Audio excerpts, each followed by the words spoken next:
Hi everyone, welcome to You Are Not Broken Live. Today we're going to explore the topic of willpower. This will be fascinating.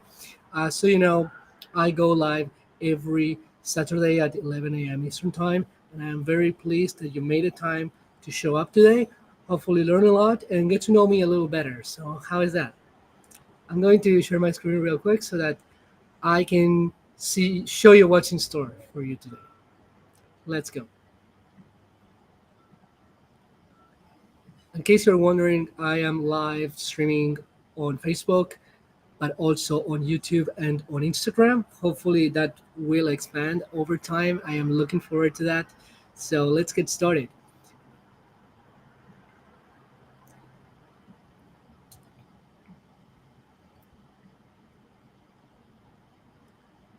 All right, so let's talk about episode 2, why willpower fails and what works instead. I had a long story of dealing with willpower and discipline, and it's not at all what you think it is. So, let's dive in. My promise for today's episode is that I will show you why willpower alone doesn't work and why most of us get stuck in a burnout cycle. And I'm also going to show you what you can do to create consistency in your life.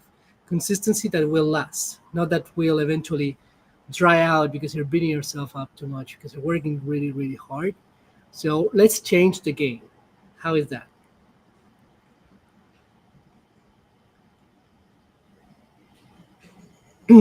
Shortly, I am going to start a presentation called Why Willpower Fails and What to Do Instead. I will cover the myth of willpower. You will hear a lot of stuff that you've seen before, I promise you. I'm going to talk about what I call the burnout cycle, and we have to break it because we're falling into it constantly. And last, a little concept that's not really a concept actually that I developed myself, but I like to call about gentle consistency.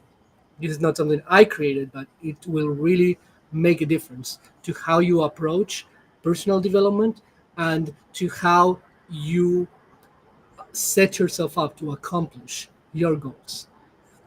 And remember, don't exhaust yourself with discipline. You don't need to. And trust me, it won't move you forward as much as you think. I will have lots of stories that will prove this point over and over again.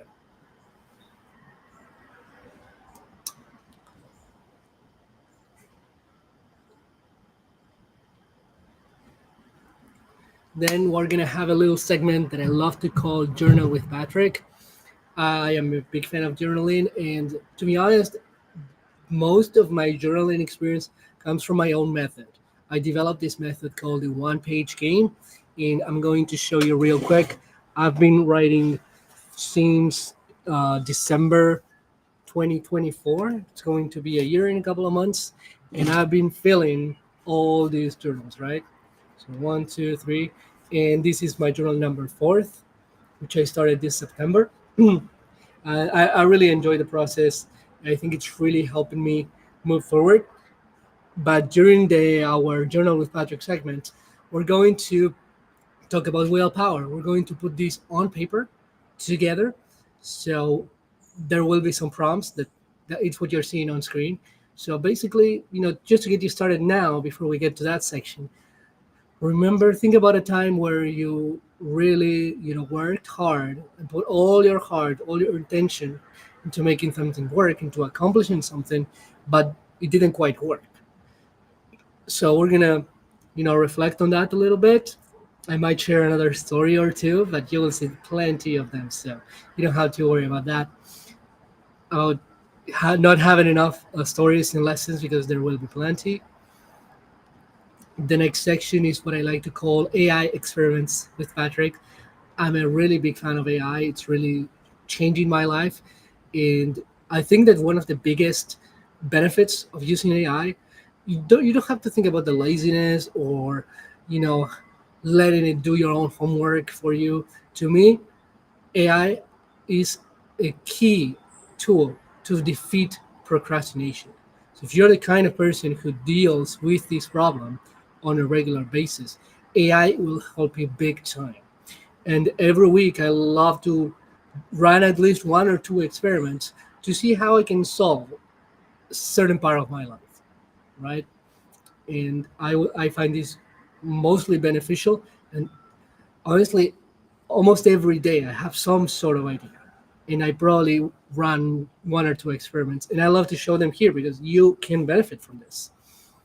This week, I want to tell you about how I stopped myself using willpower. That's the theme, to track all my stories, all the stories that I want to tell in my book, my coaching practice, and my speaking engagements. And for those who don't know, becoming a public speaker is one of my lifetime objectives. And this year I started on that harder than ever. So you will hear lots of stories. This live stream, one of the purposes of this live stream is for me to develop myself as a public speaker, turn that into a career, right?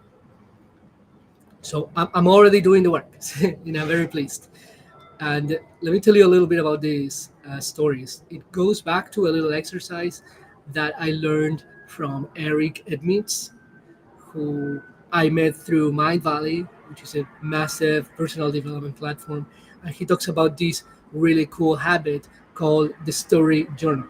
I will tell you more when we get to that section, but it's just exciting. Not only um, I discovered, not only I found a way to use this story journal strategy, but I also integrated this with AI, and the results are mind blowing. So there will be questions and answers. So if you are watching live, I I highly encourage you to start dropping those questions in the chat. Uh, so I will spend a little bit of time answering your questions. Also, I always like to take some of these questions from my own research. I love, going on Google to figure out, what's stopping people, what kind of questions they have. So I will pick some of the ones I found in my research, and I will definitely share some answers with you. All right. With that said, I think I covered everything. Yes. All right. So we are ready to start. Now, I want to talk to you about willpower. So let's start the presentation. So, what if What if willpower isn't the secret to success, but the reason you're stuck? I learned this the hard way. A few years ago, I discovered free challenges as a way to attract coaching clients. I was so excited by the idea. It felt scalable and smart and fun. So, what I didn't realize though is that there was so much work involved. It was just insane. You had to come up with the idea for the challenge, to outline it, design the slides with good visuals, create assignments, set up the deck, deal with Zoom, promoting on social media, build an offer. In this case, I was trying to build an offer I hadn't even finished yet. So there are way too many things. But I told myself to push through. I pushed through, and in 6 weeks, I worked nonstop, but I did it. I launched my challenge. I was so proud of myself. And it kind of worked. I got some registrations, 11 registrations to be exact. But at the end, I presented my offer. I was more confident than ever, but no one bought the program. Not a single person. Still, I told myself, don't quit, just try again, right? That's relentless. So I ran the challenge again. I remember I spent another month working on it. This time it was a lot easier though because I was able to take most of the content from the first challenge. Right, the topic was the same, the outline was the same, the slides were slightly changed, but yes, they were there. The promotion was super exhausting though, and the result. Here's the result. I got exactly 11 registrations again and made no sales. I just couldn't believe it. My best effort wasn't just disappointing, it was so draining. I kept thinking, even if this worked, I wouldn't be able to sustain it. I'd be running the challenge. So imagine if I had actually made some sales. I'd be running the challenges and delivering my program at the same time. I was already exhausted without clients, so how could I possibly keep going like this? That was the first real lesson about willpower. You can push through the obstacles, you can grind for weeks, but at some point your energy runs out. And when it does, you crash. You crash hard. So willpower is good to help you start, but you can't finish most things with willpower because it just runs out. And that's a myth. We glorify pushing through, but if that's the very thing keeping us from building something else that actually lasts, what if, right? Now, here's the thing about willpower, it doesn't just run out, it traps you in a painful cycle. It always starts the same way. You stumble across a new idea, maybe it's a system, a process, or some shiny new piece of advice. It promises that will change everything, and then you buy into it. And I don't mean just financially, buying the book, buying the course. I also mean emotionally. Like you believe in this. This is the missing piece, right? You're inspired, you are motivated, you feel unstoppable. It's the new exciting thing, momentum. At first, it feels great. You take action, maybe you get some results too. That motivates you to keep going. But then it happens. You hit a wall. Maybe the action is harder than you thought. Maybe you take the action but don't get the result. Either way, your momentum slows. You start pushing harder, but it doesn't work. And then the guilt sets in. You quit or you try again only to fail again. And suddenly you feel like you are the problem. You let this happen. You It's your fault. That's what you think. And then what? Feel lost. You feel without a direction. And then another idea comes along. And then you're back at the start, repeating the same cycle all over again. I've seen this so many times, trust me. Not just with me, but with friends and peers. And I want to share a story that truly stands out. It's about a friend of mine who dove into affiliate marketing. Every new program lit him up. He was excited, he was learning, he was convinced that he was about to make it. But he admired the people making big money and told himself, if they can do it, I can do it too. Does that sound familiar? If any of these resonates, please drop a comment because I would be happy to read it and respond. So every time something stopped him, he would start overthinking. He would doubt himself. He would procrastinate. It's very easy. It happens all the time. He used to procrastinate on the hardest steps. In my view, he didn't lack desire. He lacked a way to keep going once the initial motivation faded. That's what burnout looks like. It's not laziness. It's not a weakness. It's working so hard that the hard work becomes a way of life. And that's not sustainable. You can't live forever on discipline and willpower. At some point, your body and your mind will shut you down. They will give up. The burnout cycle kills progress. It convinces you that you're broken, when in reality, the system was broken all along. And once you see that clearly, you realize there has to be another way forward. I know, I, I believe, I strongly believe I found that way forward. So if we can't rely on willpower anymore, what do we do? Let me tell you a story of how I learned this. You know, let me share another story of how I saw willpower not working yet again. I wish I had learned my lesson, but hear me out. Years ago, I hired a coach who told me that I had to be omnipresent on social media. If I wanted my business to succeed, I had to publish a video every single day, including weekends, and repost that everywhere in all the social platforms. As extreme as this sounded, I tried it. I forced myself to make it happen no matter what. And to my own surprise, I kept the habit going for 84 days straight. Truly, I didn't miss a day. Almost 3 months. Every day I recorded, I edited, and I posted my videos. And every day I felt more and more drained. No clients came, no big breakthroughs happened, just exhaustion. And eventually I couldn't keep up with it anymore. Fast forward a few years, I decided to try this again. But this time was different, very different. I started small. No big plan, no pressure to succeed or to attract, hundreds of followers. I just gave myself 2 to 5 minutes to record my thoughts into my phone.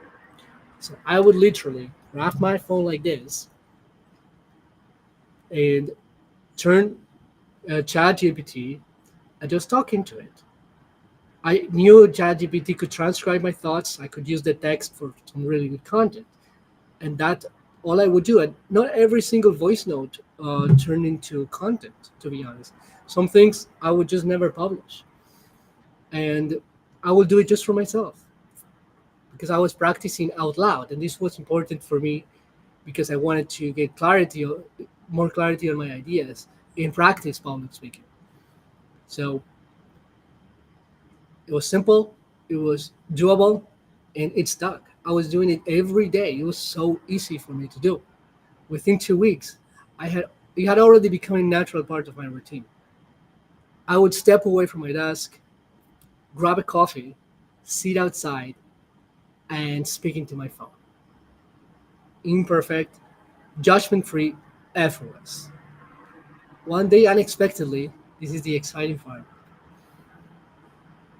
One day, unexpectedly, I saw this small habit grow almost on its own. I thought, if I can record my thoughts this easily, why not make them short videos? I mean, the gap seemed so small between one and the next. And I did. And suddenly, I was posting daily again. But this time, it didn't feel so heavy. It didn't feel like I was forcing myself to do it. It wasn't draining me. It felt natural. The new habit had come from something I was already doing consistently. That's the secret. Behind the scenes, it's not, it's not like some sort of genius. I've studied a lot of personal development, and I am open and willing to experiment a lot. Behind the scenes, I was applying a framework called behavior design. I learned it from BJ Fogg in his book Tiny Habits, and the principle is so simple. Instead of forcing yourself to do huge things, shrink the habit until it's easy. Do a version of the habit that is so small that it's impossible for you not to do it. And especially, you have to make it easy enough so that you don't rely on willpower to execute. You don't fight your context. You are designing for it. You set up prompts to remind you of the task. You increase your ability to execute by making the habit small and using the resources around you. So in this case, my resources were my phone. My resources were using ChatGPT. My resources were going someplace where I could be alone without thinking about anyone who could hear me. It was for me, right? The key is to experiment until you find what works for you. 'Cause here's the thing. You might love what you're hearing if you're an entrepreneur, if you're a person, if you're a content creator. You might be fascinated by what I'm telling you, and I want you to try it out. Why not? But I don't say, I don't think this is the way that works for everybody. My routine, my strategy fits my life perfectly. And it takes a lot of experimenting to get to this point. So you do yourself. And if one way doesn't work or leads you to using willpower again, that's important, try a different setup. Design differently. Here's the best part. Once they habit that's small, once your habit that is a small, so small that it sticks, it tends to grow by itself. So one video becomes two videos, or one breath becomes five breaths if you're into meditation or mindfulness. Momentum is built in. Starting small, this is key, people. Starting small doesn't mean aiming low.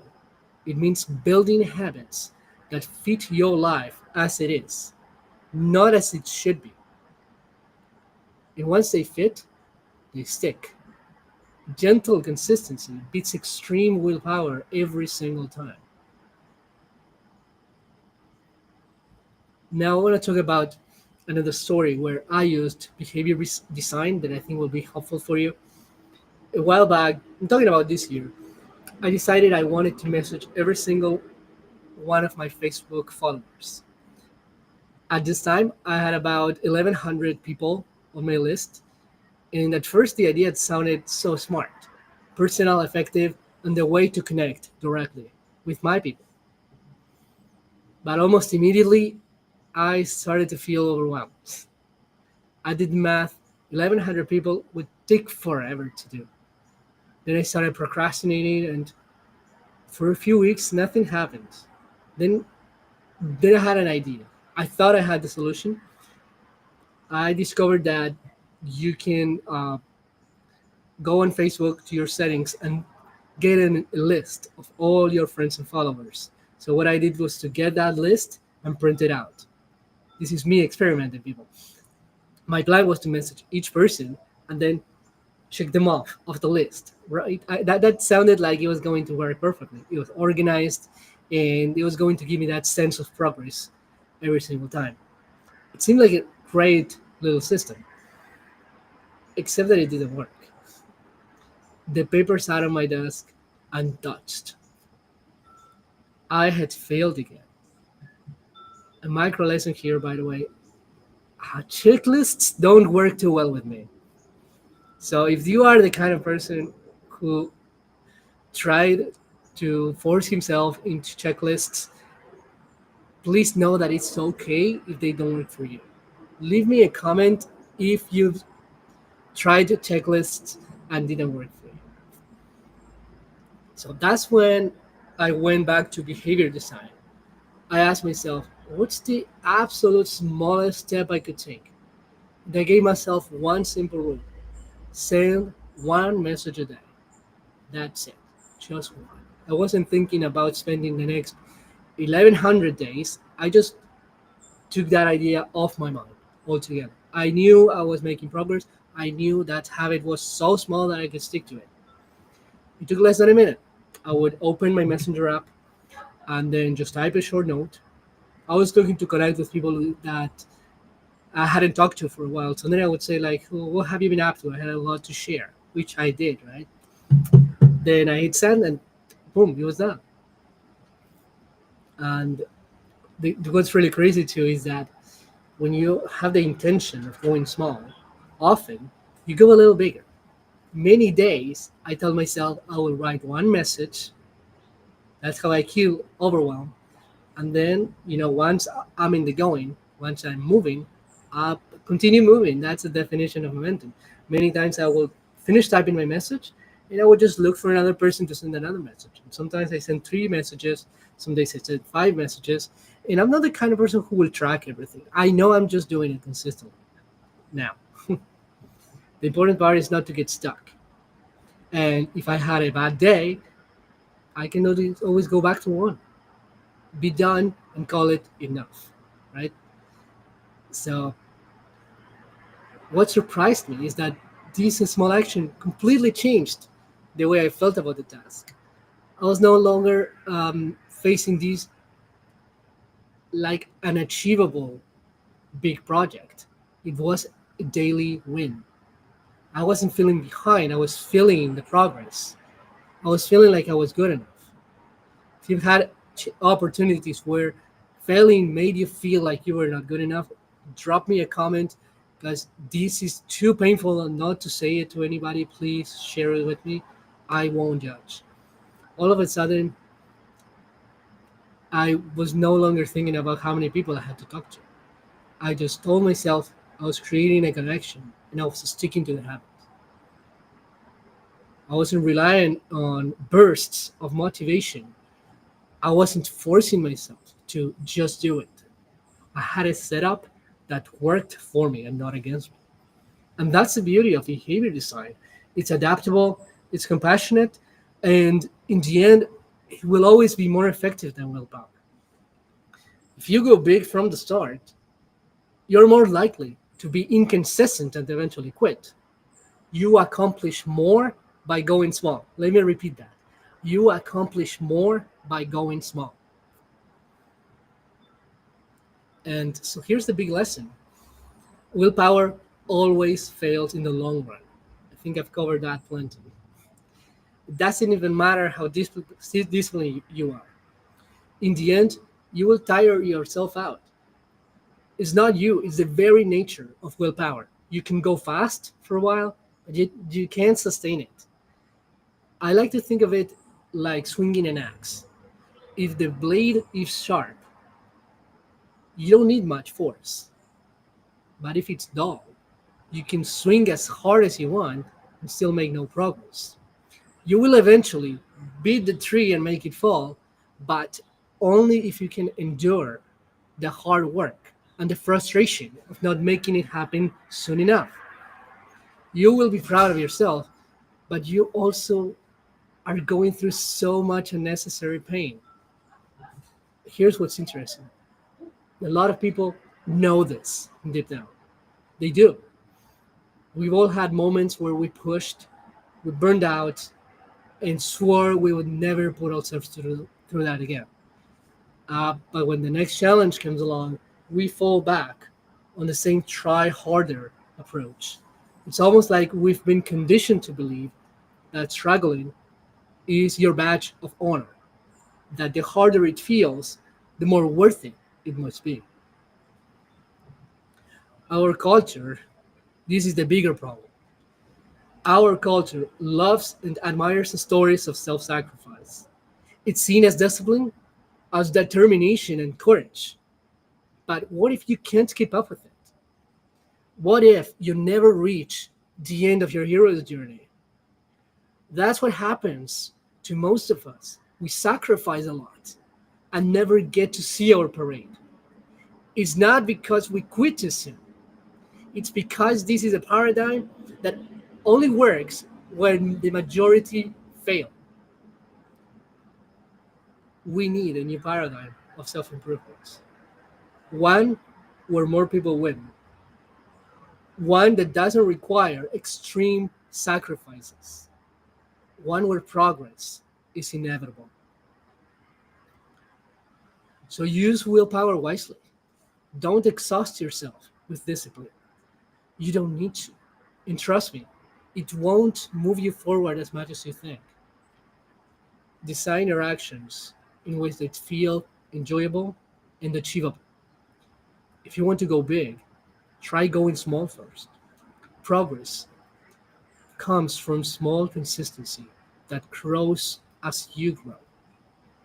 Less fighting, less guilt, less burnout, more momentum, more confidence, more peace of mind. That's how it always should have been. You took an important step today by tuning in and getting to the end. So thank you and take care.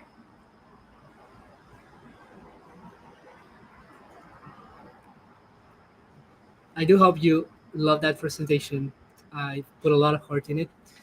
And we can now move to the next section. I just need a sip of water.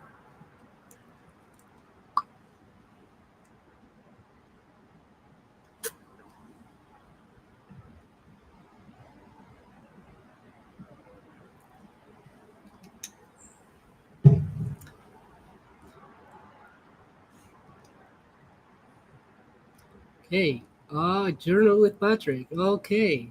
So I am going to quickly share my screen, but not for too long, okay? To show you the prompt that I want you to take with you. So, in Journal with Patrick, we talk about journaling, of course, a little bit. We reflect on some prompts together, and hopefully, you will have some big takeaway out of this reflection.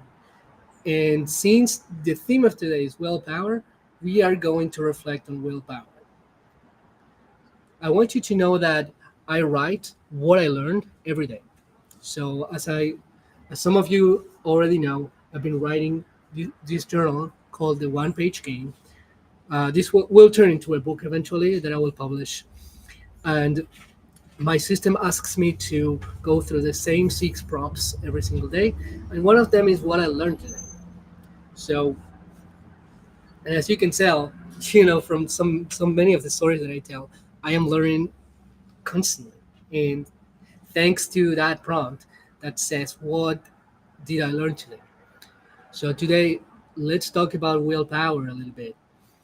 So I want you to go back to a time in the past where you had a goal, you had a project that you wanted to succeed in terms of effort or succeed in terms of getting some sort of tangible result, and you push yourself really hard to make it happen.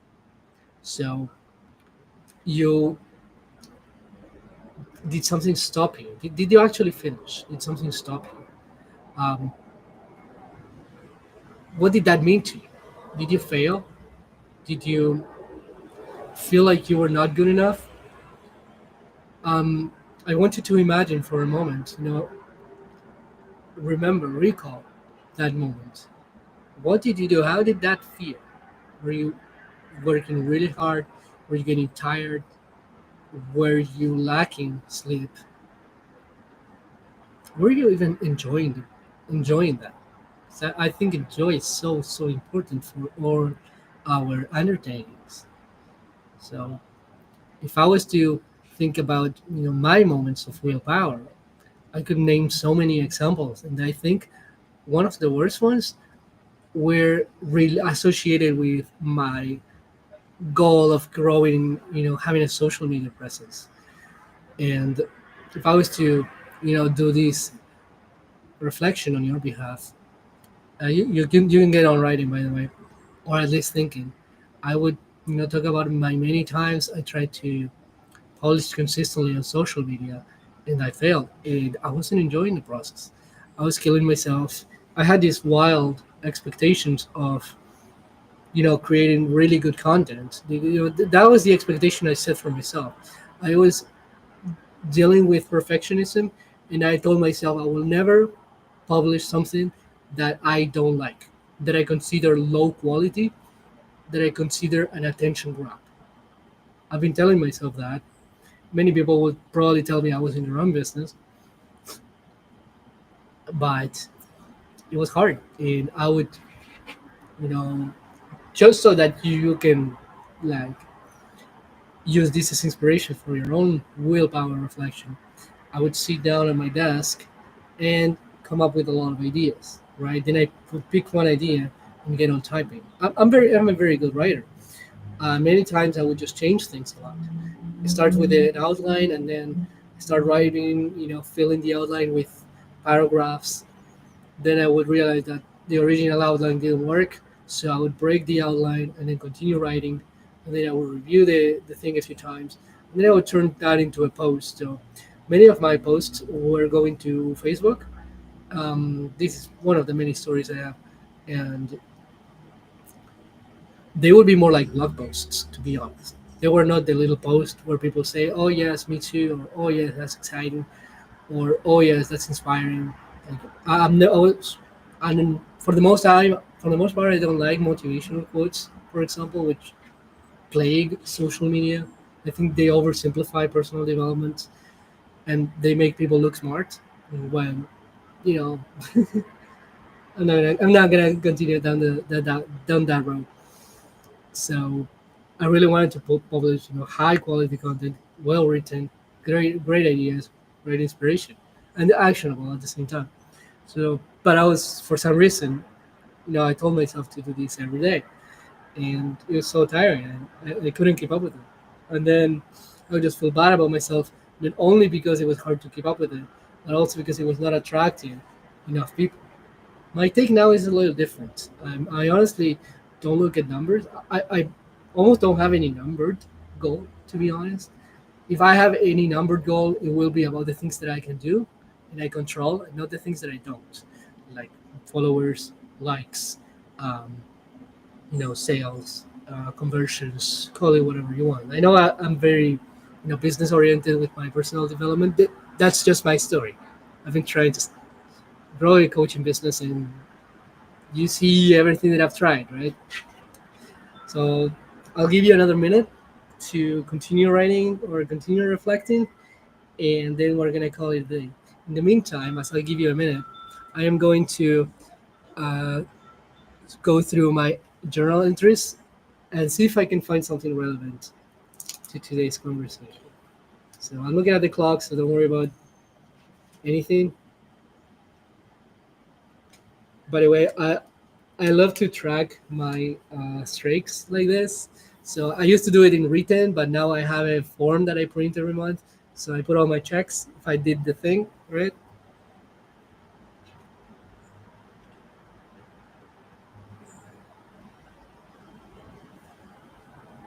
So let's see.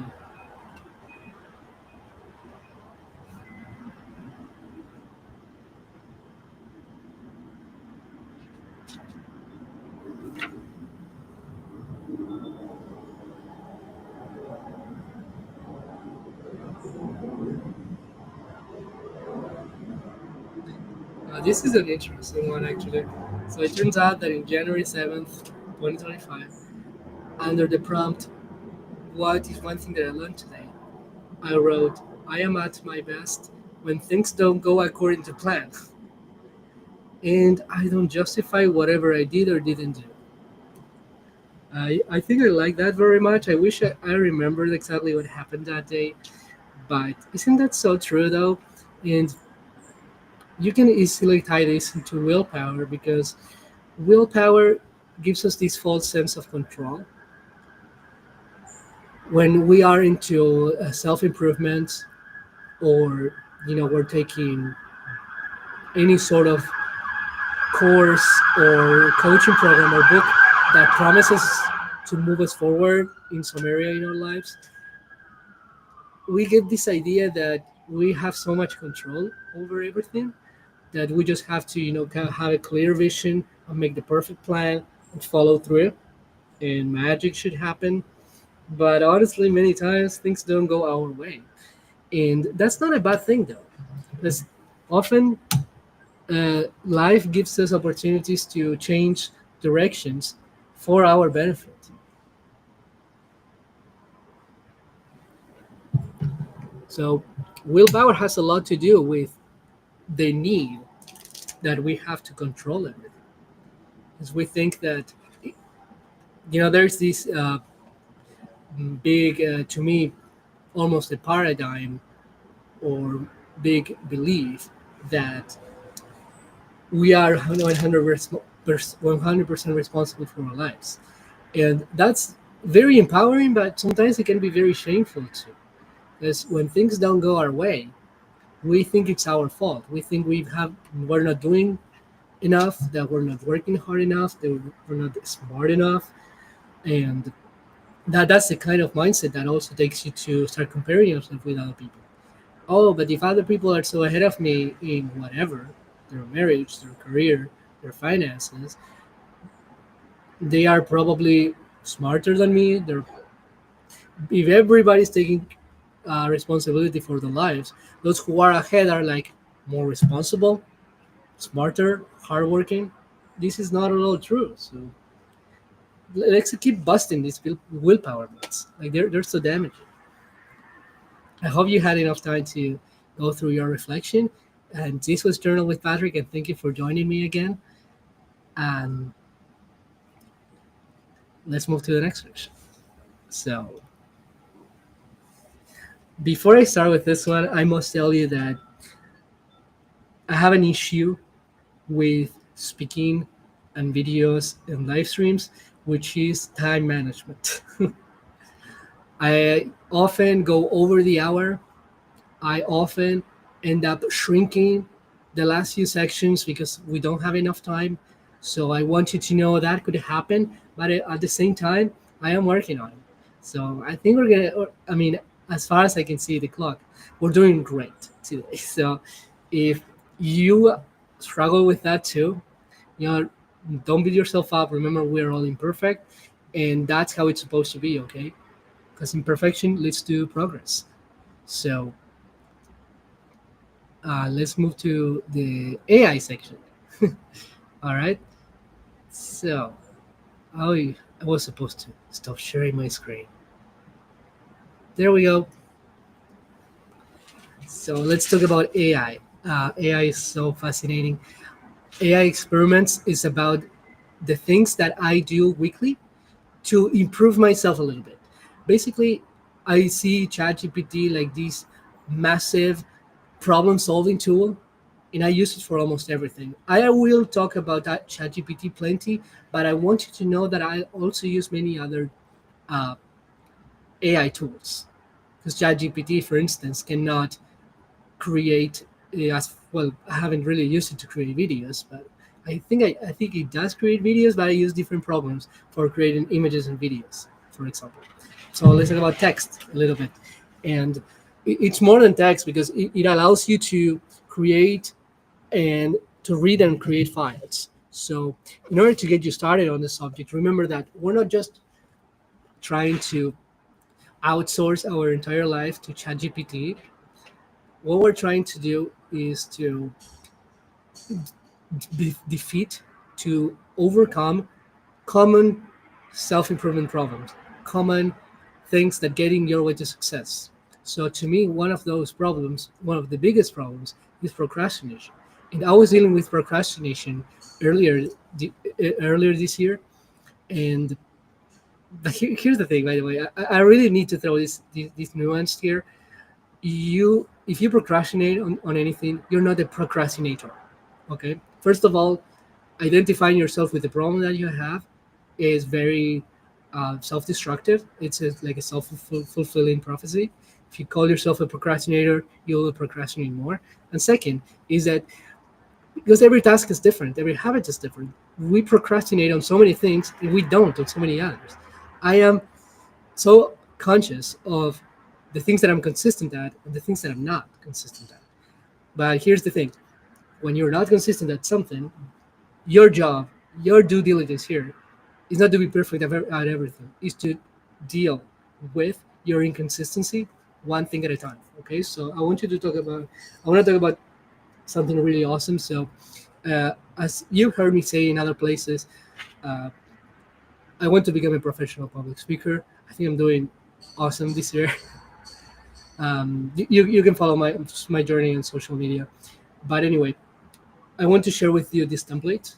I hope you can see it. It's not too important what's in it, to be honest, but this is a strategy called the story journal. I learned the story journal from Eric Edmonds, and basically he says that every public speaker needs a bank of stories that they could tell on stage. So, and the story journal helps you map out the stories. So every one of this looks like a big template, and it is. It takes the entire page, but every one of them is going to have a title, and then some bullets, and then space for a story map, speech map. Sorry. And then at the bottom you have tags. This is really cool because they kind of work like online tags on YouTube or hashtags on Instagram, and then you just write a few topics that are related to this, so that the next time you have a public speaking engagement, you just go to your journal. I have a lot of pages like this, and then you just scan the bottom and say, "Oh, this topic, entrepreneurship, is here. So this is good if the audience is entrepreneurs." So procrastination is here. Maybe this would be a good topic for students, right? You can just they help you filter what stories you will need for every talk. I just love that too. I haven't really done that much myself yet, but what I'm doing now is starting small and sticking to the habit of filling these with pages. Okay, so I have these many. I haven't counted them, but I'm not sure if you can see how thick it is. Yes, that's my pile. And so the big question here: why are we here? How did I use AI to leverage this? So at the beginning, when I first learned the habit of story journal, I started writing my stories. I remember I got myself a little notebook, and then I started writing my stories. And as usual, it was really hard to write one of those per day. So here's what I did. I did nothing. So for so many months, I was not doing anything about this habit. I took this course last year, by the way. So that means it took me almost 1 year to fix this problem. It happens. So several months later, I was getting better at ChatGPT, at AI in general. And then I said, I had this crazy idea. First of all, I was taking my public speaking career more seriously. And second, I was learning more AI, right? So here's what I did.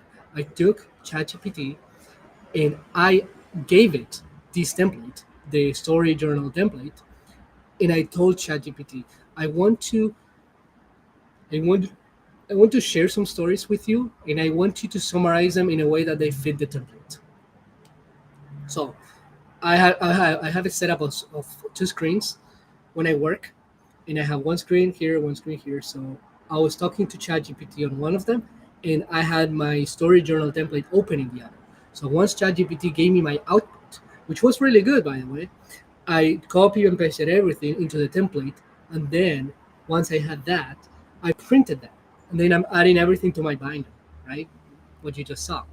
That was working really well actually, because it was not too hard for me to just tell ChatGPT one story a day, let it summarize and organize everything, and then copy paste everything into the template and print it.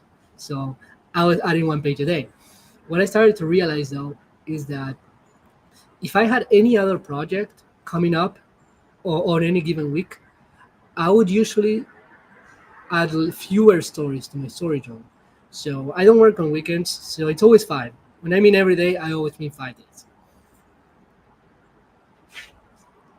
And many times I was not doing 5 stories. I was doing four or three or two or one. Sometimes I saw Friday coming and I realized I had those stories. And I tried to push myself to do one. But again, I don't want to push myself because I want to enjoy the process. So how did I fix this? Especially since I've been doing these live streams. That's the key, by the way. Since I've been doing these live streams, I am writing so much more that I said, you know what, I don't want to just go to the story journal habit and continue writing because I'm already writing a lot. And that's when I started putting things together and say, wait, I'm already writing a lot of stories. This insight came to me just a few days ago, and it worked like magic. Are you ready? I told myself, I'm writing so many stories for the live stream. I don't want to write more for the story journal habit. And here's what I did. I grabbed a document where I had a lot of stories and lessons on willpower in this case. That's the theme of today. And then I told ChatGPT, look, I have this file with so many stories and lessons. Can you turn that into entries for the story journal? And then the chat caught the idea right away. I uploaded the file, started extracting all the stories, and say, yes, you have these 5 stories that are great. They gave me like small titles based on what it read in the actual document, and said, okay, do you want to start with the first one? And I said, sure. For some reason, I was expecting it to ask me more questions about it so that I could fill it perfectly in the template. Because that's how I was doing it before. The chat was asking me 9 questions, and that's how I would fill all the details of the story to create the story journal entry. And then when I uploaded the file and then I got the stories, the story titles, I thought, well, so now chat is probably going to ask me to answer 9 questions so that we can finish the job, right? But what it did blew my mind. When I told the AI to take the first story and go, it already gave me the journal entry complete. I said, wow, this is insane. And I said, of course it did, because all the details, all the relevant details of the story were already written. It's not that I just gave it titles, the whole story was already there. And then I said, yes, that's it. It's genius. And then when I got the first story done, I copied that into the story journal entry and print. And then I said, you know what, this is so cool. And based on this small win, Chat ChatGPT is just gonna keep giving me full journal entries ready to go. And then I asked for the second one, and then I got it. And then I asked for the third one, and I got it. And in less than 10 minutes, I had my 5 stories, which means 1 story per day, right? But moving forward, I will start doing this just once a week, and it's so much easier, and it's done. And because already told the stories, I'm even more prepared to telling them again. So that was my AI experiment. I hope you loved it. I hope you can use it for yourself. You probably don't have the same need to create a story journal like I'm doing, but use this for inspiration because the capabilities of AI are just massive. So that was AI experiments with Patrick. Thank you for tuning in and for sticking to the end. And now let's get on the Q&A. And as I expected, my Q&A section will be very short again. So let's look at your comments and questions if you have them. Okay. And I'm going to grab a question from my research and I'm going to answer it live.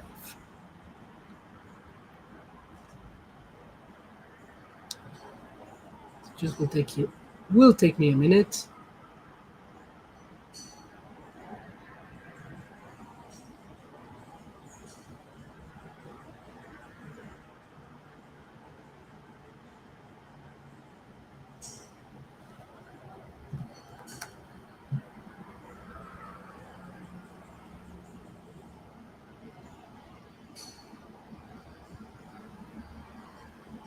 All right, let's see if we have a proper question in the theme of willpower.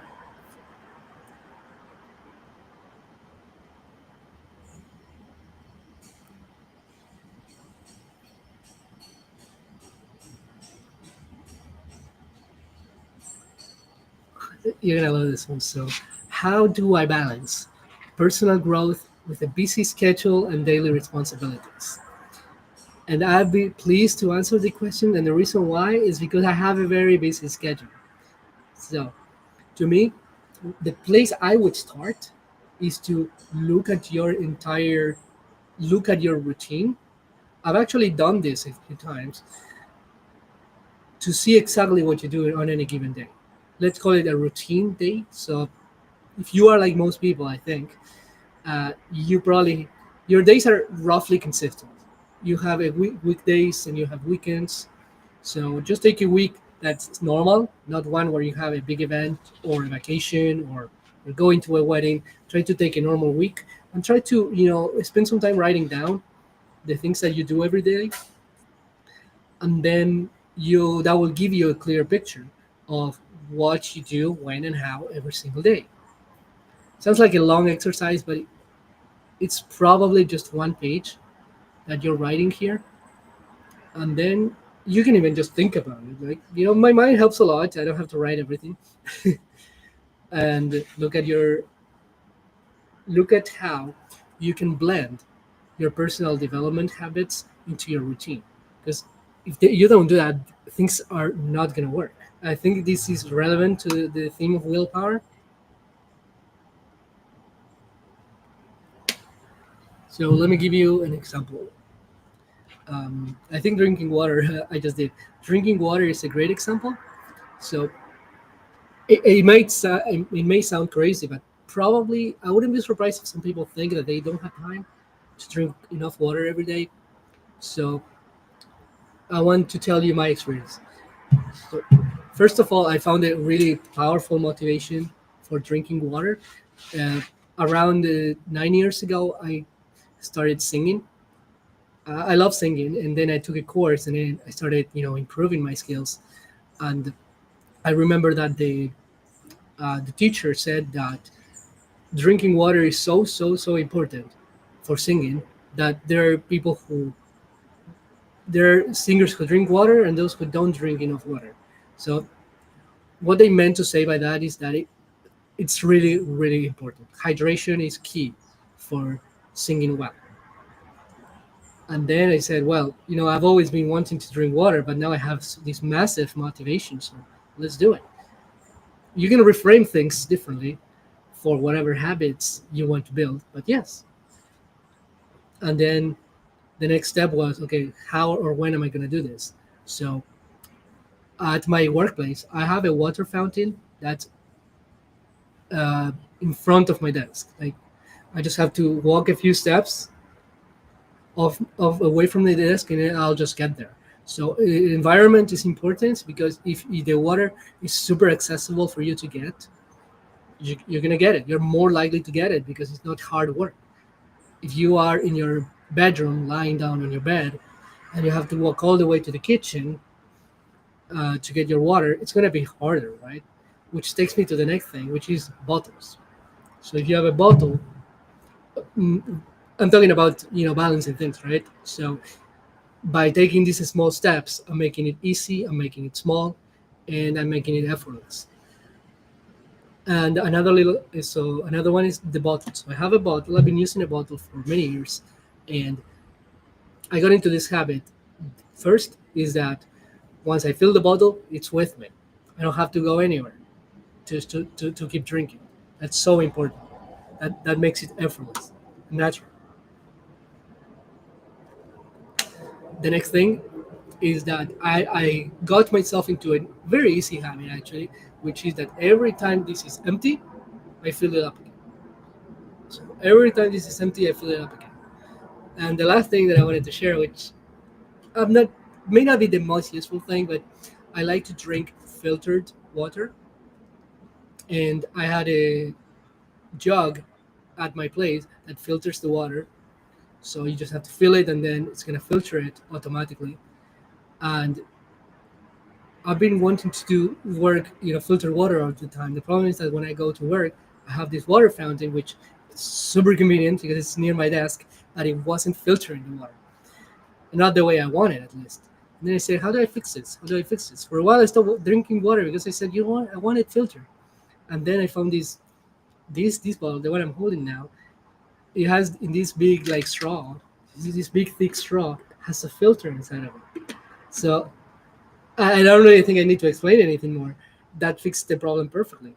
I have the convenience of the bottle, but I also know it's filtering the water too. By having it's perfect.